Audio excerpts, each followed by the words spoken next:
Proceeds with a host of executive orders to handle the pandemic. Senate Democrats are debating how they should carry out the impeachment trial of former President Trump. That as some controversy developed overnight over the treatment of the 25,000 National Guard troops sent to protect the Capitol. We look at the latest from Washington.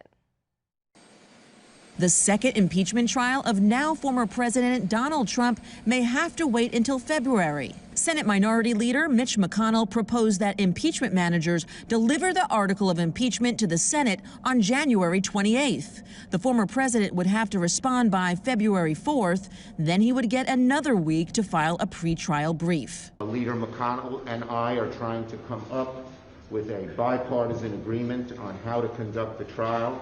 But make no mistake about it, there will be a trial. With Democrats now in the majority, the Senate would need support from 17 Republicans to convict the former president. They want to start the new Congress, the very first thing, with a vindictive and punitive impeachment trial. The House impeached Mr. Trump for his role in inciting the insurrection on the Capitol January 6th. Overnight, some controversy regarding the treatment of thousands of National Guard troops brought in for security in the wake of that siege.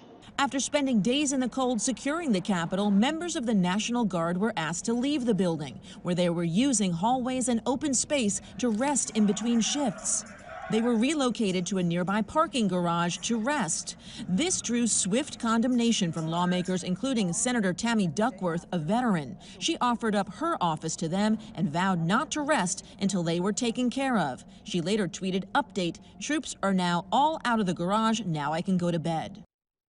A National Guard spokesperson told CBS News the troops had been temporarily relocated because Congress was back in session and foot traffic had increased as lawmakers got back to work. Capitol Police said it recently requested that Guard members' shifts be shortened to allow for more off-campus rest time.